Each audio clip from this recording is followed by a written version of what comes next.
তুমি আমার আগে যেও না গো মরে। যখন রাত্রি নিঝুম নেই চোখে ঘুম, ঈদের রাত মানুষ মেহেদি নিয়া ব্যস্ত, ডিজে গান নিয়া ব্যস্ত, কিন্তু এমন কিছু পোলা পাইল রাতের বেলা চোখের পানি ফালায়া কান্দে।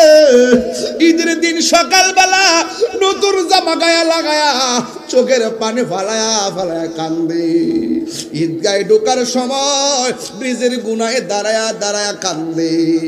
জিগাইলাম কান্দোস কেন? সে কই হুজুর প্রতিদিন মার সালাম করে ঈদগার মধ্যে যাইতাম, বাপের সালাম কইরা ঈদগার জমিনে যাইতাম, কিন্তু আজকে নতুন জামা গায়ে লাগাইলাম, কিন্তু আমার মা দুনিয়ার মধ্যে নাই, আমার বাবা দুনিয়াতে নাই। আজকে বাবার চেহারা না দেখা চোখের পানি ধরে রাখতে পারলাম না। এই জন্য যুবক, বাবা সারা ঈদ ভালো কাটে নাই, মা সারা ঈদ ভালো কাটে নাই। নতুন একটা বিল্ডিং উঠাইলা, মনে মনে ভাবলা কত সুন্দর, মা থাকলে দেখতা কত সুন্দর। এই জন্য আমার কলিজার টুকরা অ্যামাজিং ফিগার অ্যান্ড ফাইটার, আমার কলিজার টুকরা যুবক পায়ের মধ্যে হাত দিয়ে বলে দিয়ে যায়, জীবনে কোনোদিন মা বাবারে কষ্ট দিও না, জীবনে কোনোদিন মা বাবারে দুঃখ দিয়েন না গো। খবরদার মা বাবারে কান্দাইয়া কবরের ভিতরেও শান্তি পাওয়া যাবে না। ওই মা ডাক দিয়া কি, হুজুর আমার জাদুমণিরে আমি পেটের মধ্যে ধরে কত কষ্ট করলাম, মনে মনে কত স্বপ্ন আঁকলাম, পোলাটার আমি বড় করতে করতে এমন ভাবে বড় করলাম, এমন ভাবে তারে তিলে তিলে বড় করলাম। বন্ধু আবার মা ডাক দিয়ে, নবী গো আমার পোলাটা আস্তে আস্তে আমি কোলে পিঠে করে মানুষ করলাম। মার ভান্ডর ভিতরে এমন দুধ দিছে, শীতের দিন ঠান্ডা লাগে না। মার ভান্ডের মধ্যে এমন দুধ দিছে, গরমের দিন দুধ পান করলে গরম লাগে না। শুধুমাত্র প্রোটিন আর প্রোটিন আর প্রোটিন। এত সুন্দর মার ভান্ডটা আল্লাহ বানাইছে। কত কিছু পান করছো, কতটুকু করছো? 1 কেজি আপেল খাওয়াই মনে করছো মারে একবারে মন জয়রি কইরা ফেলাইছো। মা বলে, না রে নাফুত, 1 কেজি আপেল বুঝি না, 20 লাখ টাকা বুঝি না। তুই যখন আমারে মহব্বত করে আব্বা কইয়া ডাক দেস, আম্মা কইয়া ডাক দেস, তখন আমার 1000 টাকার চাইতে ডাকটা বড় শান্তি লাগে। কথা কোনা ঠিক না বেঠি? এই জন্য মা ডাক দিয়া কই, ইয়া রাসূলুল্লাহ, নবী গো আমার পোলার আমি তিলে তিলে বড় করেছি, এমন ভাবে বড় করেছি গো নবী। মনে মনে ভাবলাম আমি একদিন বুড়ি হইয়া যাব, আমার জাদুমণি টাকা রুজি করে আমার দেখে রাখবো। আমার মনে মনে ভাবনা ছিল, আমার পোলা ছোটবেলা যেমনে নড়াচড়া করতে পারে না, আমি যেমন করে তারে কোলে নিয়ে ঘুমাই, যেমন করে ডান পাশে পেশাব করলে বাম পাশে নিয়ে যাই, বাম পাশে পেশাব করলে ডান পাশে নিয়ে যায়, ডান পাশে পেশাব করলে বুকের উপরে নিয়ে যাই, বুকের উপরে পেশাব করলে রাতের বেলা উঠে বসে যায়, নিজের শাড়ি কাপড়টা টুকরা টুকরা করে তল বিছনা বানাই আমি তারে দিন রাত কাটাইছি। আমি মনে মনে ভাবতেছি, আজকে আমার দাদুমণি যেমন করে রুজি করে না, যেমন করে চলাফেরা করে না, আমি তারে শিখাইতেছি। এমন একদিন সময় আসবে আমি মা দুঃখিনী লড়তে পারবো না, আমার পোলা আমার লড়াইব, আমি পায়খানা প্রস্রাব করতে পারবো না, আমার পোলা আমার সহযোগিতা করবো।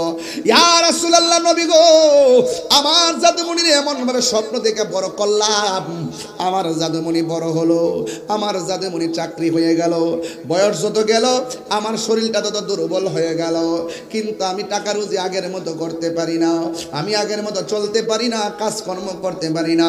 ইয়া রাসূলুল্লাহ, নবী আমার জাদুমণি বড় হওয়ার পর আমার খবর আর নেয় না।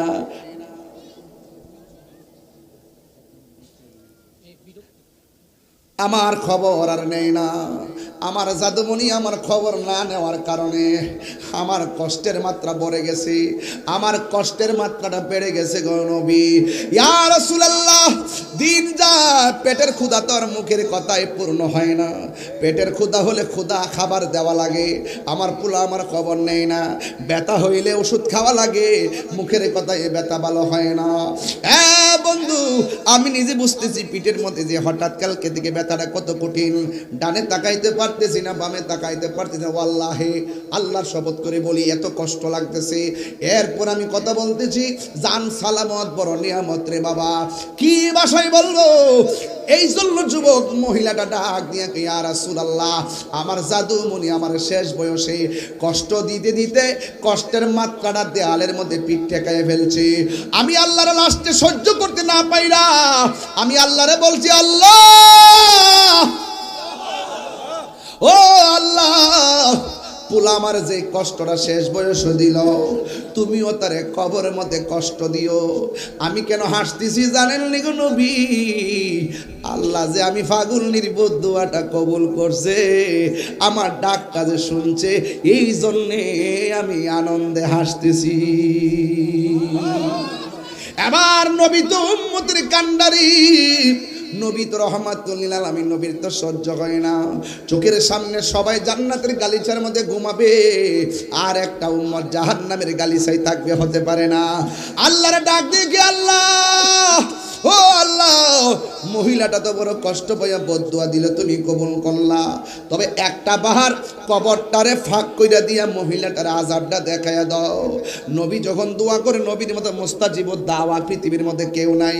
নবী যদি বললে আল্লাহ দাও, আমার আল্লাহ দেয়। নবী যদি বলে আল্লাহ করো, আমার আল্লাহ করে। ইন দি মিন টাইমে নবী যখন দোয়াটা করলেন, ওই কবরটা দুইটা বাঘ হইয়া গেছে। ওই বাঘ হয়ে যাওয়ার পর পোলাটা কবরের ভিতরে এমনভাবে দুইটা নাইস মারছে আযাবের কারণে। একটা কথা মনে রাখবেন, মারে কাপড় কিনা দেন নাই, মা একটু রাগ করছে, মারে কষ্ট দিছেন, মা একটা বকা দিছে। এর মানে এই নয় যে মার রাগটা চিরদিন ধরে রাখবে। বহুত পোলাপান 10 মাস ধরে মার খবর নেয় না, মা এমন ভাবে রাগ করে বসে রয়েছে। 10 মাস পরে যখন আইসা আব্বা কেমন আছেন বলে, আম্মা কেমন আছেন বলে, বলতে দেরি মা বাবার রাগ সেকেন্ডে পানি হয়ে যায়। যেই মহিলা একটু আগে আযাবের কথা শুনি না হাসি শুরু করছেন, আর এই দিক দিয়ে কবরটা যখন ফাঁক করলো, মহিলাটা লাশটা দেখা আমার নবীরে ডাক দিয়ে গয়, ইয়া রাসূলুল্লাহ, নবী গো,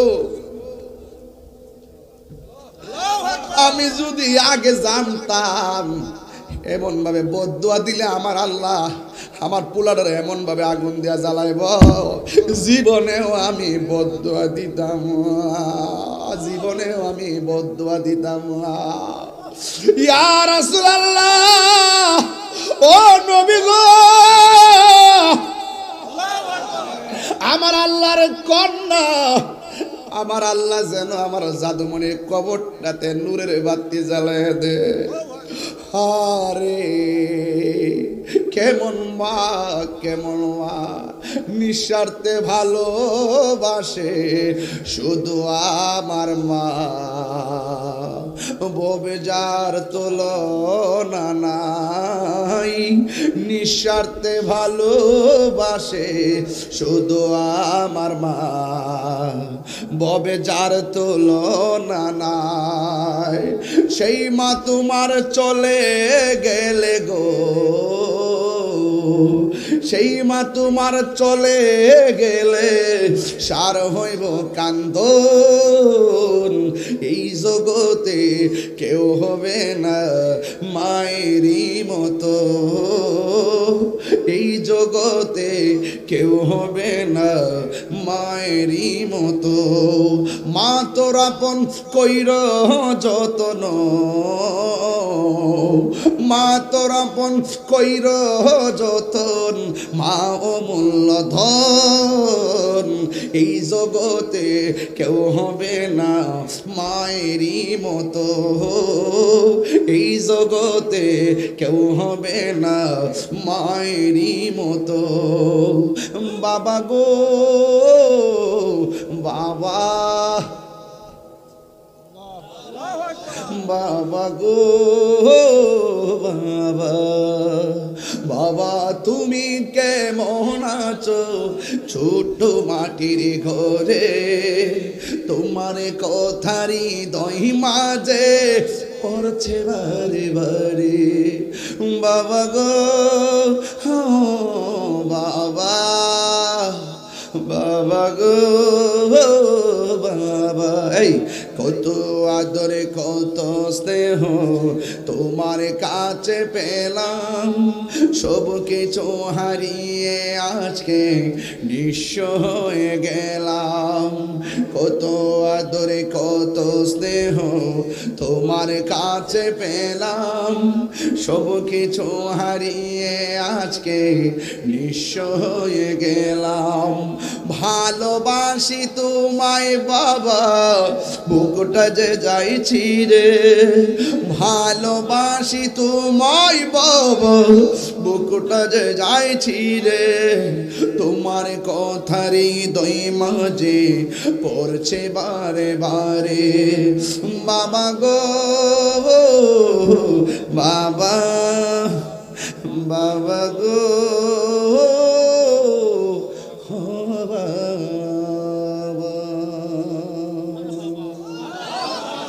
আমি নীরবে নীরবে কথাগুলো বলে দিয়ে যাই, কেউ ডানে বামে তাকাবেন না, শুধু বলে দিয়ে যাই।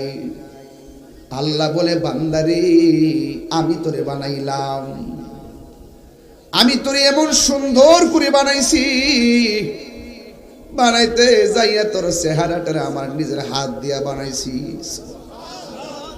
খালাকতু বিয়াদাইয়া, আমি আল্লাহ তোরে আমার হাত দিয়ে বানাইছি রে বান্দা। বানাইতে যাইয়া এখানে যেই জায়গা বানাইছে, এই জায়গার ভিতরে সুন্দর একটা নাক আছে, গ্রান নেই। এই জায়গার ভিতরে আবার সুন্দর একটা জবান আছে, আমরা কথা বলি। আপনারা জবান খুলে বলুন, এই জবান দিয়ে আল্লাহরে ডাকার ক্ষমতা দিছে কে? হে আমার ভাইয়েরা, আমার উত্তর গ্রামের বন্ধুরা, কি ভাষায় ওয়াজ করব? ওই মাটির ঘরে সারা জীবন পরে থাকবেন, ওই মাটির ঘর থেকে কেউ আসার কোনো সুযোগ নাই রে। ঘরের টিনের ঘরের চাল যদি একটু ছিদ্র হয়ে যায়, মালিকের ছিদ্রটা বন্ধ করে যেন পানি না পড়ে। আর আপনারা আমার আব্বার কবর ভিতরে বৃষ্টির পানি এমন ভাবে ঢুকতেছে, একটা দিন খবর নিলাম না যে পানিতে ভরপুর হয়ে গেছে। কবরে দেওয়ার পর 3 দিন পরে নাকটা পচে যায়, 6 দিন পরে হাতের নখগুলো উঠে যায়, 9 দিন পরে মাথার চুলগুলো খুলে পড়ে যায়, 17 দিন পরে পেটটা ফেটে যায়। একের পর এক যাইতে যাইতে আপনার দেহের গোশতগুলো হাড্ডি থেকে আলাদা হয়ে যায়। 60 বছর পরে দেখবেন কবরের ভিতরে আপনার হাড্ডিও নাই, গোশতও নাই। আপনারা জবান খুলে বলেন, এত সুন্দর মায়ার দেহটা মিশাইয়া দিছে কে? আবার খবর নিয়ে দেখেন বাবা শাহজালাল 700 বছর হয়ে গেল, মানুষের গোশত মাটি পোকা খেয়ে ফেলে, আবার মানুষের গায়ের ভিতরে মাটিও টাচ করে না। 100 বছর না 500 বছর না, যেমন দেখো এমনই কবরে পাওয়া যায়। এমন ইতিহাস বিশ্বের জমিনে আছে না না? এখন প্রশ্ন হলো বাবা শাহজালাল, ও আল্লাহর প্রেমিকগণ, আমাদের দেহ মাটি খাইয়া ফেললো, আপনাদের দেহের ভিতরে মাটি টাচ করে নাই, তার কারণ কি? কারণ একটাই হলো, কারণ মানুষের ভিতরে একটা জায়গা আছে, ওই জায়গাটার নাম হলো কাল্ব। নাম কি? আরো জোরে গন। শরীরটারে ভালো রাখার খাবার আছে, আর কলবটারে ভালো রাখার খাবার আছে। দুনিয়ার মানুষ শরীরটারে ঠিক করবার লাইগা কত কিছু খাই রে। আর প্রেমিক যারা হবে তারা দুনিয়ার খাওন কমায়া দিয়া কলবের খাদ্যের তালাশ করে। গিজাউল কালবে যিকরুল্লাহ, অন্তরে খাদ্য হলো একমাত্র আমার আল্লাহ পাকের জিকির। কার জিকির? আল্লাহ জিকির। আল্লাহ আল্লাহ क्या मुबारक नाम है, अल्लाह अल्लाह आशिकों का काम है। मौत कासिन कुल्लु नासिन शारिबुन, कब्र बैतिन कुल्लु नासिन दाखिलुन। सब মানুষ মৃত্যুর স্বাদ গ্রহণ করতে হবে গো। সব মানুষ একটা ঘরে ঢুকতে হবে। এই মুহূর্তে যদি যুবক তোমাকে ডাক দিয়া বলি, যুবক রে, উত্তর গ্রামের গোরস্থানে আজকে রাত্র 2টার সময় যাইবা। 2টার সময় যাইয়া ওই কবরে যাইয়া একটা ভাঙ্গা কবর রাত্রে ঘুমাইবা। যুবক বলবে, তাহিরে হুজুর, ওই 2টার সময় যাইয়া ভাঙ্গা কবরে শুইব। এই কবরটা যদি আমার আব্বারও হয় আমি পারবো না, আমার ডর করে। অথচ যে এই গোরস্থানে রাতের বেলা 2টার সময় যাইতে পারেন না, ওই কবরের ভিতরে একদিন সারা জন্ম আপনাকে পড়ে থাকতে হবে। আল্লাহর রাই তৈলে ডরাই, রাত পোহাইলে ডর ভয় সকলি ভুইলা যায়। দিন রাইতে তোমার বান্দা কলবে যেন পাই, দিন রাইতে তোমার বান্দা কলবে যেন পাই। আল্লাহ রাই তৈলে ডরাই, রাতে পোহাইলে ডর ভয় সকলি ভুইলা যায়। আল্লাহ আমি সৃষ্টি, তুমি স্রষ্টা, আমার কিবা সাধ্য, যখন তখন উইরা যাইতে উত্তরগ্রামবাসী বাধ্য। আল্লাহ আমি সৃষ্টি, তুমি স্রষ্টা, আমার কিবা সাধ্য, যখন তখন উইরা যাইতে এই তাহিরি বাধ্য। সব ক্ষমতার প্রতিপাদ্য হর হামেশা গাই, সব ক্ষমতার প্রতিপাদ্য হর হামেশা গাই। আল্লাহ রাই তৈলে ডরাই, রাত পোহাইলে ডর বয়স কলি ভুইলা যায়। দিনের বেলা কোন রকম গুরুস্থানে ঘুরে, রাত্রে বেলা ডরও যায় না। আসল ঘর না নকল ঘর? আসল ঘরে যাইতে মন চায় না, আর নকল ঘরের সৌন্দর্য নিয়ে বাহাদুরি চলছে। আসলের দ্বার কেউ দাঁড়ে না, নকল নিয়ে টানাটানি চলছে। কথা বলেন ঠিক না বেঠে? আমার যুবক ভাইয়েরা, আমি বলেছি ওই ঘরে যেতে হবে। আমার নবী, আপনার নবী বলেন, আমি যখন মেরাজে গিয়েছি, আল্লাহ আমাকে অনেক আযাব দেখাইছে, অনেক কিছু দেখাইছে। আমি দেখলাম সব চাইতে কঠিন আযাব হলো কবরের আযাব। এই কবর আযাব এমন, উত্তর গ্রামের প্রত্যেকটা গুরুস্থানে মানুষ বাঁচাও বাঁচাও বলে কাঁদতেছে, কিন্তু আমরা মানুষ শোনার কোনো ক্ষমতা নাই। আপনারা জবান খুলে বলুন, আমার নবী শোনার ক্ষমতা আছে না? না আছে তো ইনশাল্লাহ। নবীজিকে ক্ষমতা দিছে কেনা? আরো বড় করে ক্ষমতা দিছে কে? কোনো সন্দেহ নাই। নবীরে ভালোবাসা যান, কাজে লাগবো ইনশাআল্লাহ। গভীর মনোযোগ। আমার নবী, আপনার নবী রহমাতুল লিল আলামিন বলেন, এই কবরে জনম জনম মানুষ আযাবে থাকবে, আবার এই কবরে জনম জনম মানুষ আরামে ঘুমায়া থাকবে। আমার নবী, আপনার নবী বলেন, যারা এই কবরে গিয়ে বেনামাজি হইয়া যারা কবরে যাবে, কবরের ডান পাশের মাটি আর বাম পাশের মাটি তারা চাপ দিব। এমন জোরে চাপা মারবে, হাড্ডিগুলো ডান পাশের হাড্ডিগুলো বাম পাশের হাড্ডির ভিতরে ঢুকে যাবে, বাম পাশের হাড্ডিগুলো ডান পাশের হাড্ডির ভিতরে ঢুকে যাবে। এমন ভাবে তোমার চাপা মারবো, আর আমি আপনি এমন জোরে চিৎকার মাইর আল্লাহরে ডাক দিয়া বলবো আল্লাহ। ও উত্তর করবে না বাবা, জবানটা খুইলা বলো আল্লাহ। আল্লাহকে এমন ভাবে ডাক দিবে, আর আল্লাহরে ডাক দিয়া বলবে আল্লাহ, বেনামাজি হইয়া কবর আসলে যদি এত শাস্তি হবে, জীবনে কোনোদিন নামাজ ছাড়তাম না, আবার তুমি দুনিয়াতে পাঠাও। আল্লাহ বলবে না না না না, এই কবরে যাওয়ার পর আর ফিরে দুনিয়ায় যাওয়া যাবে না। জবান খুলে বলুন হায়াতের মালিককে। আল্লাহর হাবিব একদিন গুরুস্থানে গেলেন। কিসে গেলেন? আমি প্রায় মাহফিলে বলি, আনোয়ার ভাই কই, মোবাইলটা দিয়ে, মোবাইলটা দিয়ে। এই খবরদার,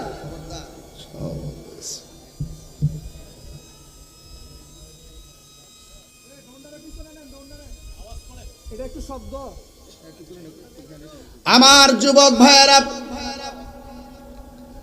ও আমার উত্তর গ্রামের আম্মা, পুরুষের কাপড় হলো 3টা, মা বোনদের কাপড় হলো, আর কথা কন না, জোরে কন না, 5টা।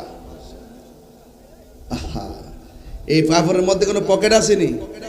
কথা কন না, পকেট আছে?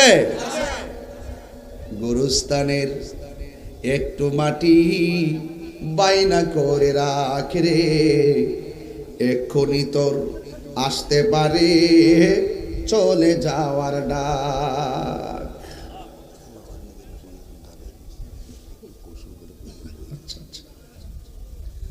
বাবা, আমার যুবক ভাইরা যারা দাঁড়াইতেছেন, আপনারা বয়ে যান গা, আস্তে আস্তে দেখেন সুন্দর হয়ে যাবে পরিবেশটা। হ্যাঁ, সবাই বয়ে যান, তাহলে সুন্দর হইব ইনশাআল্লাহ। আল্লাহ যদি দয়া করে আপনারা, আল্লাহ যাতে বসার তৌফিক দান করে আপনাদেরকে, আমিন কর। গুরুস্থানের একেটো মাটি বাইনা করে রাখ রে, এখনই তোর আসতে পারে চলে যাওয়ার ডাক। ওরে মন, গুরুস্থানের একটু মাটি বাইনা করে রাখ, কাঁদিস না মন শিশুর মতো, এমনই তো হয়। এই তো জীবন অন্যের দেয়া, তোর তো জীবন নয় রে, তোর তো জীবন নয়। খাঁচার ভিতর প্রাণের ময়না, চিরদিন আর আপন রয় না। খাঁচার ভিতর প্রাণের ময়না, চিরদিন আর আপন রয় না। হঠাৎ করে পালিয়ে যাবে একটু পেলে ফাঁকে রে, গুরুস্থানের একটু মাটি বায়না করে রাখ রে, এখনই তোর আসতে পারে চলে যাওয়ার ডাক। দুনিয়ার মানুষ জায়গার বায়না করে, অ্যাডভান্স করে, স্ট্যাম্প করে, দলিল করে, কথা কোন ঠিক কিনা? আমি বলছি গুরুস্থানের একটু মাটি বায়না করে রাখ। শুধুমাত্র 1 কোটি টাকা দিয়া গুরুস্থান বানাইয়া, পারিবারিক গুরুস্থান বানাইলেই বাইনা হবে না। কবর যেখানে হোক না কেন, কবরের মাটি বাইনা হলো, টাকা দিয়া সেই বাইনা করলেই কিন্তু হবে না। কবরের বাইনা করতে হবে ঈমান এবং আমল দিয়া, কথা বলেন ঠিক কিনা? ঈমান এবং আমল দিয়া বাইনা করতে হবে। ঈমান আমল যদি ঠিক থাকে, গাঙ্গের মধ্যে বাসাই গেল। ঈমান আমল যদি ঠিক থাকে, গাঙ্গের মধ্যে যদি 2200 জন মাছে যদি আপনার দেহটারে টুকরা টুকরা করে খাইয়া নদীর সঙ্গে মিশা যা যদি কবর নেওয়া হয়, ওই নদীর মধ্যে এটাই কবর, ওই জায়গায় হবে আপনার জান্নাতের বাগান। জোরে কন্যা সুবহানাল্লাহ, কন্যা গেলে গা। ঈমান আমল যেখানে থাকে, বিদেশ থাকলেও দাম আছে, দেশে থাকলেও দাম আছে, রাত্রে থাকলেও দাম আছে, দিনে থাকলেও দাম আছে। আপনি যে কোনো গুরুস্থানে আপনার ঈমান আমল যদি ঠিক থাকে, আপনার কবরে আল্লাহ পাক নূরের বাতি জ্বালায় দেবে। ওয়াবাশশিরিল্লাযিনা আমানু ওয়া আমিলুস সালিহাতি আন্না লাহুম জান্নাতিন তাজরি মিন তাহতিহাল আনহার। জান্নাতের শুভ সংবাদ তাদের জন্য যারা নেক আমল করে, যারা ঈমানদার। কথা বলেন ঠিক কিনা? ঈমান তো উত্তরগান বাজারে কিনতে পাওয়া যায়। আয় হায়, এত সহজ জিনিস না। ঈমানের বাজারে আগুন লেগে গেছে গা। আঙ্গুদের সাথে কয়েকদিন আগে যারা আন্দোলন করছে ওনারা করে না। ইরান যুদ্ধ নিয়ে কত কাহিনী চলতেছে, আর আন্দোলন নাই, শেষ। চেয়ার ফাইলেছে না, চেয়ার ফাইলে সব শেষ। আমরা কিছু মৌলবী আছে বান্ডেলের লাগে নাইস মারে, বান্ডেল দিলে ঠান্ডা হয়ে যায়।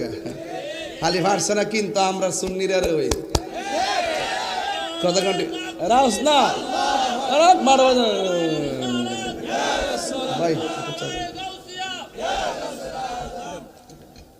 আল্লাহু আকবার কোন। আপনাকে আমার প্রতি রাগ করতেছেন নাকি? তা আমি তো হক কথা বাজান কই। আজকে ফেসবুকে উঠতে না, সবাইকে তেল গেল পুরাইয়া বাতি যায়নি বিয়ে কি হবে আর কান দিয়া।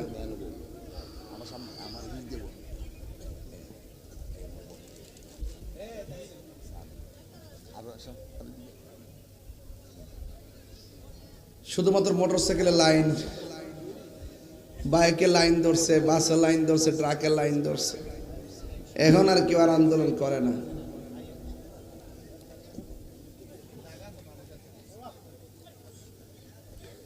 ক্রাইসিস থাকতেই পারে, ক্রাইসিস সমাধানও হবে। আমি অন্যের কথা কই না, আমরা তো কিছু হুজুর আছে, হুজুর এরা দেখবেন নাইসটা মারবো আর কবে দিল্লি না ঢাকা, তেল আনতে দেখবে দিল্লি যাওয়ান লাগবো। যেই লক্ষণ দেখ এরা কারেন্টে লাগছে, কেউ কি দেখো কারেন্টে লাগছে, কি দেখেছে কারেন্টটা লাগলে জুতালো।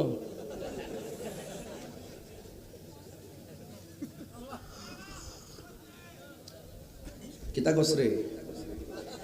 জয় মোমবাতি না? হ্যাঁ রে বলা হয়। মোমবাতি আসিনি এলাকা জ্বালাই দিয়েছি ইনশাল্লাহ। এটা সুন্নিদের জাতীয় প্রতীক। কথা কন ঠিক না বেঠে? আসতে করছিলাম চালাকি করে হয়ে গেছে। কোনো অসুবিধা নাই। আমার ফুলাফান্ডি কই? এই ফুলাফান্ডি জাগলে বাংলাদেশ জেগে যায়। কথা বলেন ঠিক কিনা বলো? আচ্ছা আমি ছেলে তার মানে অসুস্থ, একটু হিসাব মিলাই কথা কইতাছি কোন সময় কোন ঘটনা ঘটে। কই জানি গেছিলাম বাবা? ও আসটা লই না, কই গেছিলাম?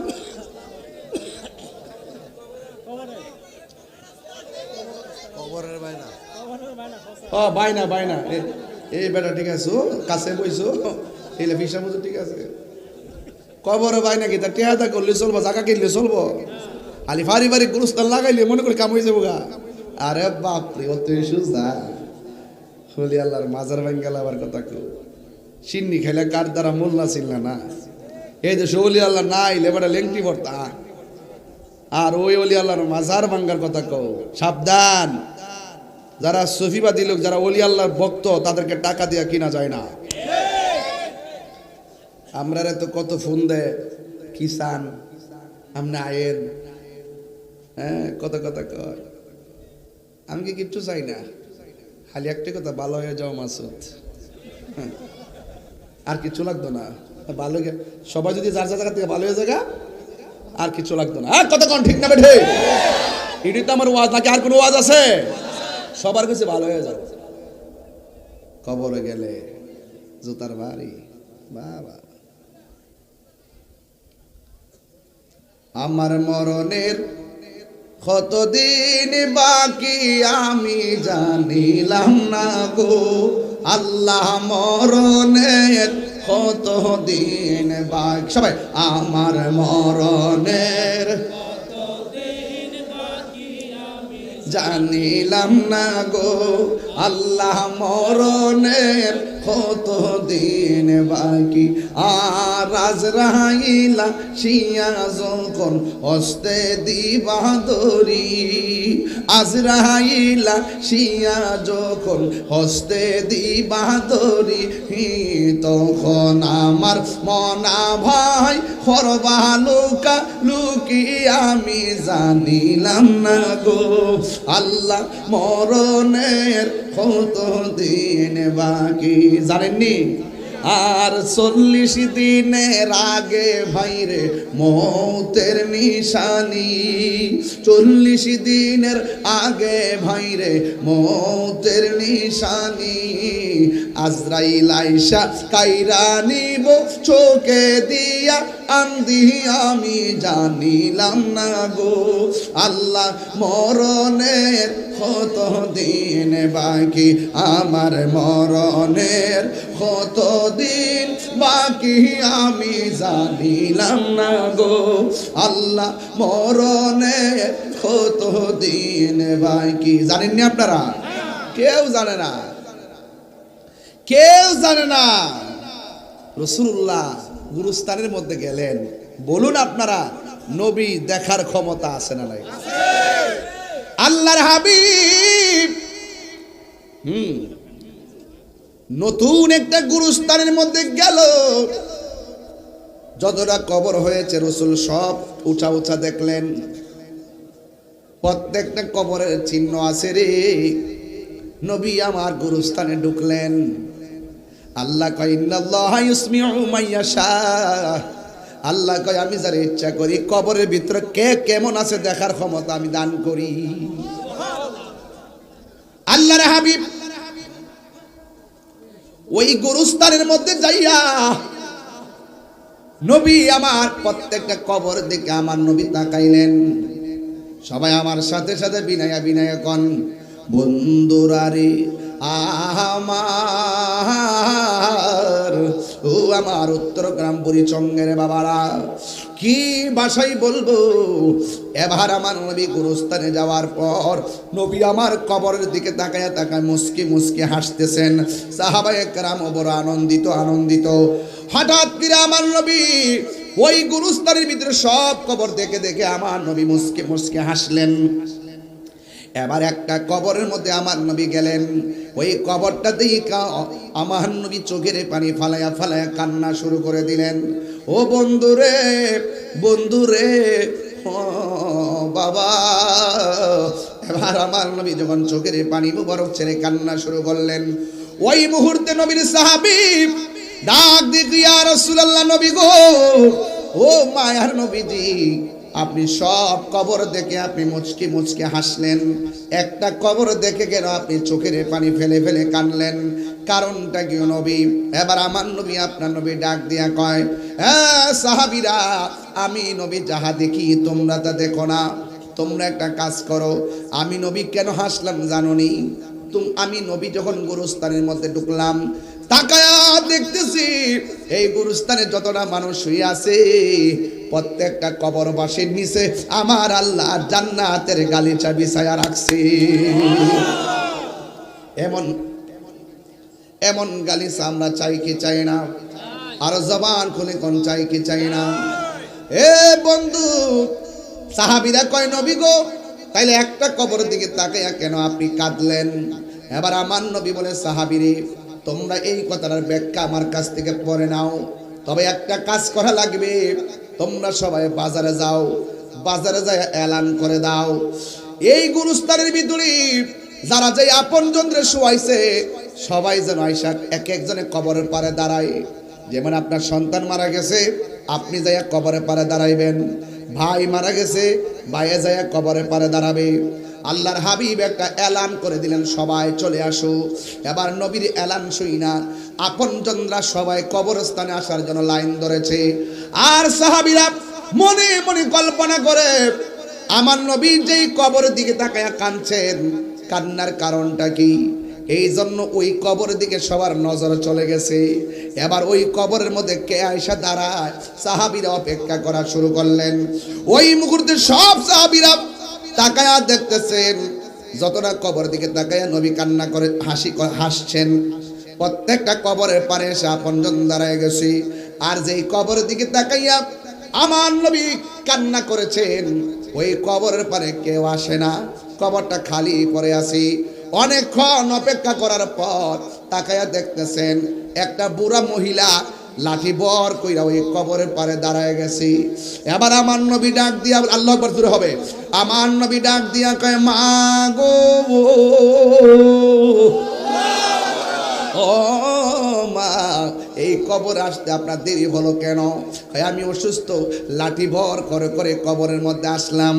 এবার আমার নবী ডাক দিয়া কয় ও আমার মা, এই কবরের পারে যে আপনি এসে দাঁড়ালেন, আমি জানতে চাই এই কবরবাসী আপনার কি হয়? এবার মহিলা ডাক দিয়া বলে ও নবী, এই কবর যে শুয়ে আছে সে হলো আমার কলিজার টুকরা সন্তান, এই জন্য আমি কবরের পারে এসে দাঁড়াইলাম।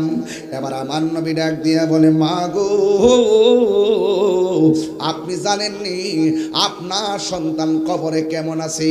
মহিলা ডাক দিয়া কয় আল্লাহ এবং তার রাসূলই ভালো জানে। এবার ওই মুহূর্তে আমার নবী, আপনার নবী ডাক দিয়া কয় মা, আমি এই গুরুস্থানের মধ্যে এসেছি, এসে যখন সব কবরের দিকে তাকাইলাম, তাকায় দেখলাম সব কবরের মানুষ আরামে ঘুমাইতেছে। আর যখন আপনার সন্তানের কবরের দিকে তাকাইলাম, আমি তাকায়া দেখলাম আপনার কবরে, আপনার সন্তান কবরে জাহান্নামের গালিচার মধ্যে পইড়া পইড়া এমন ভাবে কাঁদতেছে। এই কান্নার আওয়াজ দেখে আমি নবীর চোখের পানি ধরে রাখতে পারলাম না। চিৎকার মেরে কে আল্লাহু আকবার বলা যাবে না? এবার ওই মুহূর্তে মহিলা যখন শুনলো, উত্তর গ্রামের বাবা, ভবের মোড়ার বাবা, শুনেন, আমার এই মুহূর্তে যদি আমার মাথাটা ফেটে যায়, আমার মা যদি আমার মাথা ফাটা দেখে, আমার মাকে হাসবো না কানবো? অথচ নবী যখন বললেন হে মা, আপনার সন্তান কবরের ভিতরে আযাবের মধ্যে আছে, এই কথা শোনার পরে মা হাসে নাই, মা কান্না করে নাই, মা শুধুমাত্র হিল হিল করে হাসতে শুরু করলো।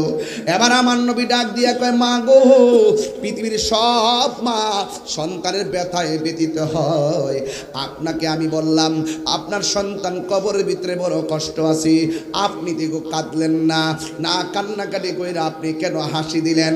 এবার মা ডাক দিয়া কয় নবী গো, ও মায়ার নবী, আমি কেন হাসছি জানেননি? কয় কেন? কয় আমি কেন হাসছি জানেননি? কয় কেন?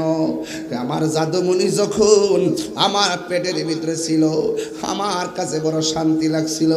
পুলা আমার লাথি মারতো, কিন্তু আমি অনেক ব্যথা পাইতাম।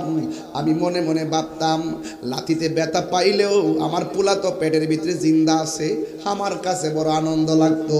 আবার যখন পোলাটা লাথি দিত না, চুপ হয়ে যাইত, মনে মনে ভাবছিলাম মনে হয় যেন পোলাটাকে পেটের মধ্যে ময়রা পইরা রয়েছে কিনা, এই জন্য বড় চিন্তা করতাম। আমার পোলা আমার লাথি মারলেও আমার লাথিটা বড় ভালো লাগতো। এমন ভাবে আমি রাতের ঘুম হারাম করছি লাথি খাইয়া, আবার সাদের খাবার জিব্বার খাবার সাইরা দিছি লাথি খাইয়া। আমি যখন আমার পোলা যখন 10 মাস 10 দিন হয়ে গেল, আমি যখন প্রসবের ঘরে গেলাম, দাইমারা কইছে কি জানেননি? আমি নাকি বেহুশ হয়ে গেছিলাম, এরপরে সন্তান নিয়ে নাকি আমি বড় আনন্দিত হয়ে গেছিলাম। ও বন্ধু, বাড়িতে মা থাকলে জিগাইও ডেলিভারিটা কেমন লাগে, একটা বার জিগাইও আম্মা ডেলিভারিটা কেমন লাগছিল। যদি আম্মার কাছে বলতে না পারো, জিজ্ঞাসা করবা আম্মা আমার জন্মের সময় দাইমা কে ছিল ঘরের ভিতরে, তারে জিগাইয়েন আপনার মা কেমন ছিল। ওই দাইমা বলবো তাহিরি রে, ও তাহিরি, আমি যখন তোর মার কাছে ছিলাম দেখছি একটু পর পর একটা চিৎকার মারতো, আর কইতো একটা ছুরি দে জীবনটারে শেষ করে ফেলায়। এমন ভাবে তোর মার ঘন্টার পর ঘন্টা কাট।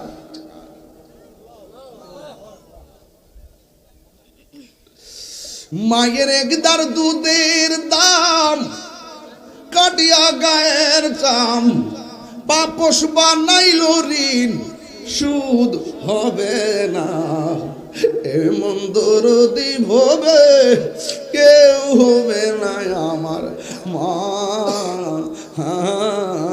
গো, এমন দরদি ভবে কেউ হবে না আমার মা গো। মাগো তোমার তোমার মতো লই না কেহ, আমায় কোলে টানি মাগো, তোমার মতো লই না কেহ, আমায় কোলে টানি, আঁচল দিয়ে মোচে না কেউ, আঁচল দিয়ে মুছে না কেউ আমার চোখের পানি, হায়রে মা জননী আমার, হায়রে মা এই সবাই, হায়রে মা জননী আমার, হায়রে মা জননী, আমি কেমন করে দেব মাটি, আমি কেমন করে দেব মাটি তোমারি কবরে, মা তুমি আমার আগে যেও না গো মরে, মা তুমি আমার আগে যেও না গো মরে, যখন রাত্রি নিঝুম নেই চোখে ঘুম, ঈদের রাত মানুষ মেহেদি নিয়ে ব্যস্ত, ডিজে গান নিয়ে ব্যস্ত, কিন্তু এমন কিছু পোলা পাইল রাতের বেলা চোখের পানি ফালায়া কান্দে, ঈদের দিন সকাল বেলা নতুন জামা গায়া লাগায়া চোখের পানি ফালায়া ফালায়া কান্দে, ঈদগায় ঢোকার সময় ব্রিজের গুনায় দাঁড়ায়া দাঁড়ায়া কান্দে, জিগাইলাম কান্দোস কেন, সে কই হুজুর প্রতিদিন মার সালাম করে ঈদগার মধ্যে যাইতাম, বাপের সালাম কইরা ঈদগার জমিনে যাইতাম, কিন্তু আজকে নতুন জামা গায়ে লাগাইলাম, কিন্তু আমার মা দুনিয়ার মধ্যে নাই, আমার বাবা দুনিয়াতে নাই, আজকে বাবার চেহারা না দেখা চোখের পানি ধরে রাখতে পারলাম না, এই জন্য যুবক বাবা সারা ঈদ ভালো কাটে নাই, মা সারা ঈদ ভালো কাটে নাই, নতুন একটা বিল্ডিং উঠাইলা মনে মনে ভাবলা কত সুন্দর, মা থাকলে দেখতা কত সুন্দর,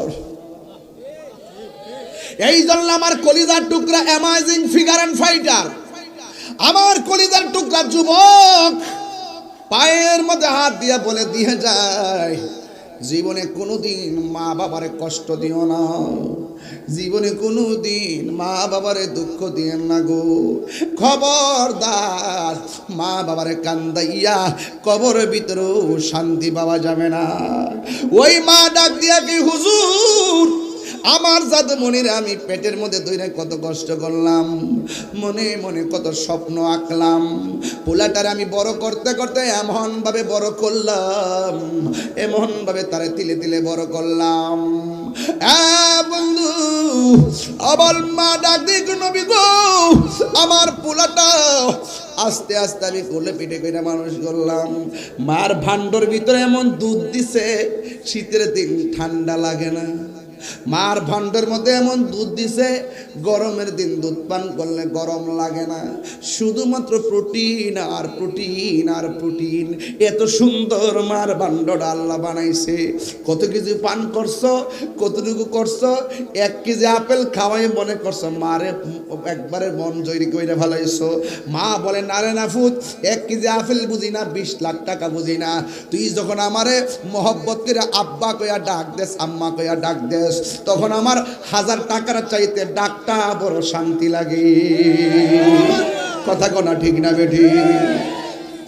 এই জন্য মা ডাক দিয়া কই, ইয়া রাসূলুল্লাহ নবী গো, আমার পোলার আমি তিলে তিলে বড় করেছি, এমন ভাবে বড় করেছি গো নবী, মনে মনে ভাবলাম আমি একদিন বুড়ি হইয়া যাব, আমার জাদুমণি টাকা রুজি করে আমার দেখে রাখবো। আমার মনে মনে ভাবনা ছিল আমার পোলা ছোটবেলা যেমনি নড়াচড়া করতে পারে না, আমি যেমন করে তারে কোলে নিয়ে ঘুমাই, যেমন করে ডান পাশে পেশাব করলে বাম পাশে নিয়ে যাই, বাম পাশে পেশাব করলে ডান পাশে নিয়ে যায়, ডান পাশে পেশাব করলে বুকের উপরে নিয়ে যাই, বুকের উপরে পেশাব করলে রাতের বেলা উঠে বসে যায়, নিজের শাড়ি কাপড়টারে টুকরো টুকরো করে তল বিছনা বানায় আমি তারে দিন রাত কাটাইছি। আমি মনে মনে ভাবতেছি আজকে আমার দাদুমণি যেমন করে রুজি করে না, যেমন করে চলাফেরা করে না, আমি তারা শিখাইতেছি। এমন একদিন সময় আসবে আমি মা দুঃখিনী লড়তে পারবো না, আমার পোলা আমার লড়াইব, আমি পায়খানা প্রস্রাব করতে পারবো না, আমার পোলা আমার সহযোগিতা করব। ইয়া রাসূলুল্লাহ, নবী গো, আমার জাদুমণির এমন ভাবে স্বপ্ন দেখে বড় করলাম, আমার জাদুমণি বড় হলো, আমার জাদুমণি চাকরি হয়ে গেল, বয়স যত গেল আমার শরীরটা তত দুর্বল হয়ে গেল, কিন্তু আমি টাকা রুজি আগের মতো করতে পারি না, আমি আগের মতো চলতে পারি না, কাজকর্ম করতে পারি না। ইয়া রাসূলুল্লাহ, নবী, আমার জাদুমণি বড় হওয়ার পর আমার খবর আর নেয় না।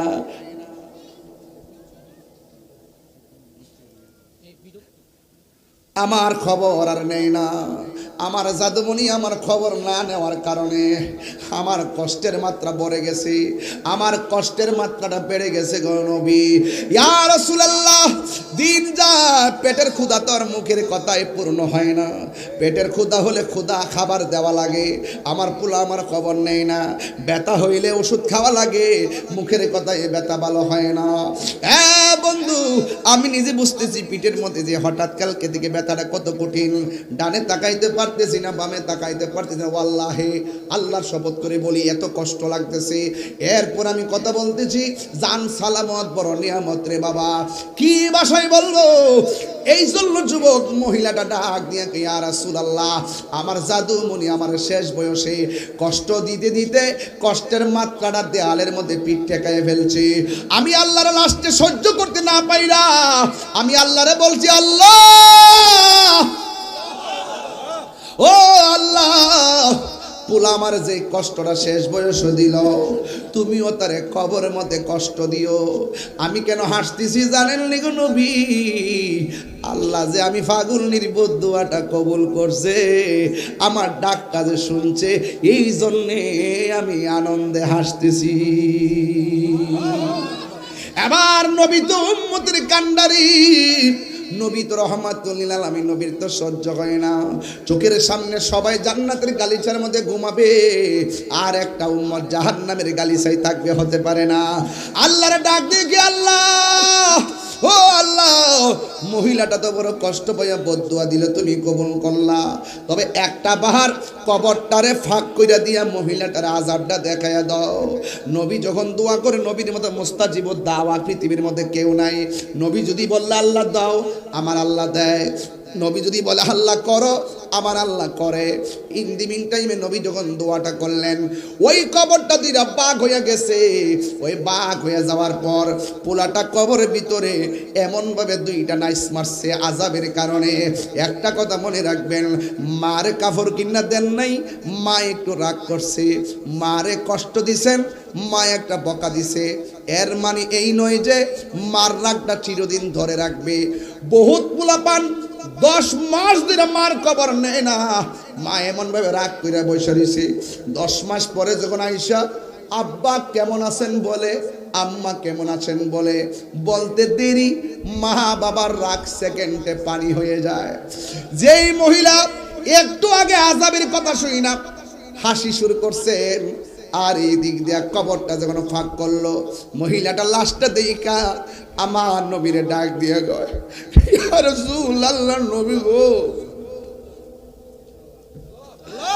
আমি যদি আগে জানতাম এমন ভাবে বদদুয়া দিলে আমার আল্লাহ আমার পোলাটার এমন ভাবে আগুন দিয়া জ্বালাইব, জীবনেও আমি বদদুয়া দিতাম, জীবনেও আমি বদদুয়া দিতাম।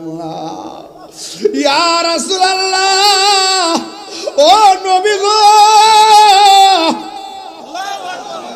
আমার আল্লাহর কন্যা, আমার আল্লাহ যেন আমার জাদুমণির কবরটাতে নূরের বাতি জ্বালায় দে। আরে কেমন মা, কেমন মা, নিঃস্বার্থে ভালোবাসে শুধু আমার মা, ববে যার তুলনা নাই, নিঃস্বার্থে ভালোবাসে শুধু আমার মা, ববে যার তুলনা নাই। সেই মা তোমার চলে গেলে গো, সেই মা তোমার চলে গেলে সার হইব কান্দন, এই জগতে কেউ হবে না মায়েরই মতো, এই জগতে কেউ হবে না মায়েরই মতো। মা তোর আপন কইর যতন, মা তোর আপন কইর যতন, মা অমূল্য ধন, এই জগতে কেউ হবে না মায়েরই মতো, এই জগতে কেউ হবে না মায়েরই মতো। বাবা গো বাবা, বাবা গো বাবা, বাবা তুমি কেমন আছো ছোট্ট মাটির ঘরে, তোমার কথারই দই মাঝে পড়ছে বারে বারে। বাবা গো বাবা, বাবা গো বাবা, এই কত আদরে কত স্নেহ তোমার কাছে পেলাম, সব কিছু হারিয়ে আজকে নিঃস্ব হয়ে গেলাম। কত আদরে কত স্নেহ তোমার কাছে পেলাম, সব কিছু হারিয়ে আজকে নিঃস্ব হয়ে গেলাম। ভালোবাসি তোমায় বাবা, বুকটা যে যাইছি রে, ভালোবাসি তোমায় বাবা, বুকটা যে যাইছি রে, তোমার কথারই দই মাঝে পড়ছে বারে বারে। বাবা গো বাবা,